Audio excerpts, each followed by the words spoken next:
If you're trying to get healthier and the scale isn't moving, you might be focusing on the wrong thing, and it's not just body fat. It's visceral fat that matters most. In this episode, we'll break down what it is, why it's dangerous, and how to measure and reduce it without chasing perfection. Visceral fat isn't the fat you actually see in the mirror. It's the fat that's hiding deep inside your abdomen, in your core.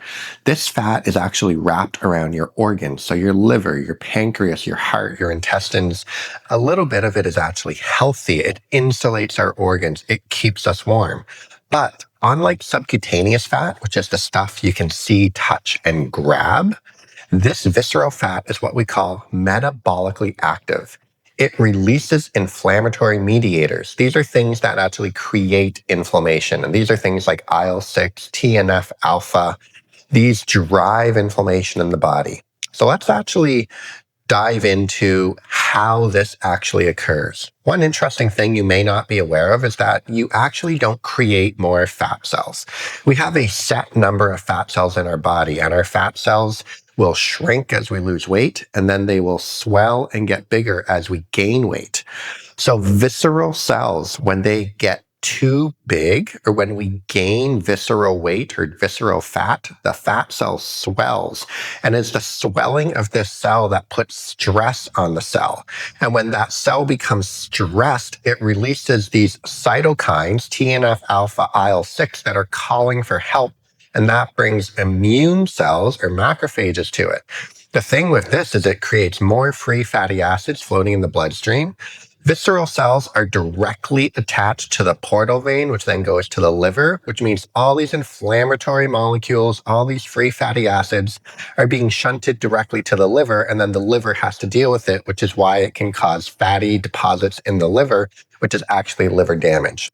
So visceral fat drives this inflammation, which means your whole body can actually become inflamed just from having high levels of visceral fat. And of course, as we all know, with high levels of visceral fat, this is what we call chronic low-grade inflammation, and this drives metabolic diseases. This will drive cardiovascular disease, type 2 diabetes, possibly even Alzheimer's, and maybe even certain cancers as well. So this is why visceral fat is like that most important marker for which we check, not just the number on the scale. So how do you measure your visceral fat level? It is not just a number on the scale, and it is not just your BMI or your body mass index. Gold standard to measure your visceral fat, because it's the fat inside your core, is actually a DEXA scan or a CT scan, which just isn't easily accessible. If you have a DEXA scan in your city, by all means, get one. Here in Atlantic, Canada, we do not have access to a public DEXA scan, so we use an in-body test. There's also other ways you can do this. We can do waist circumference. Anything over 40 inches in men and 35 inches in women puts you at high risk of having visceral. And when we say waist circumference, that would be around here at the widest part. You can also do a waist to height ratio, which means you take your waist, and if it's less than 50% of your height, that would be ideal and where we want to keep it. Again, a DEXA scan is gold standard. So if you have access to a DEXA, go and get one done. So you're actually dealing with objective and accurate numbers.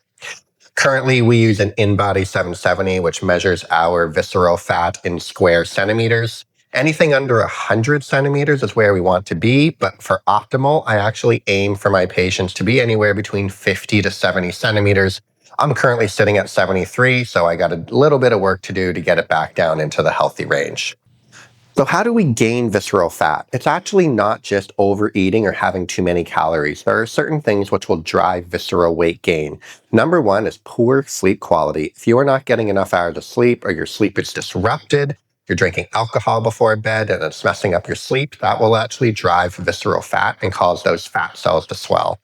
Being sedentary, not exercising, not moving your body, not getting enough steps in the run of a day, sitting all the time, then coming home and sitting in front of the couch is a good way to drive visceral fat up.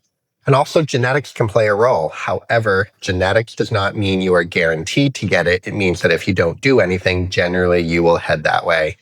Comment below if you've ever had a DEXA scan or if you've ever had your visceral fat measured, and if it's been surprising to you as to what the level is. Let's not keep guessing.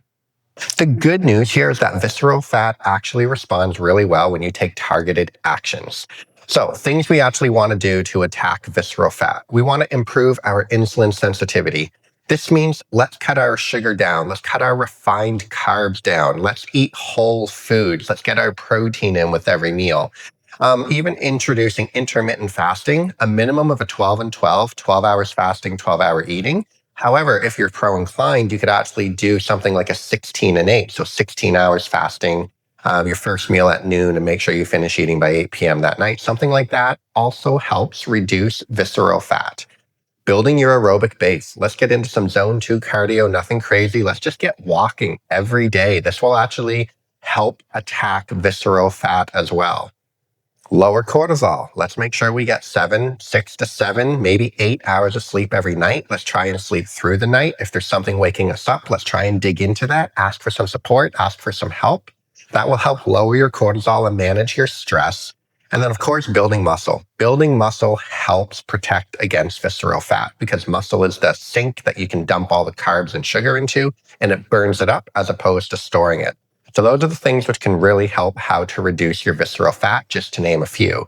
A few bonus ones: decrease or eliminate your alcohol, definitely get off refined carbs, eat whole foods, get your fiber, as we've already discussed, and get your protein.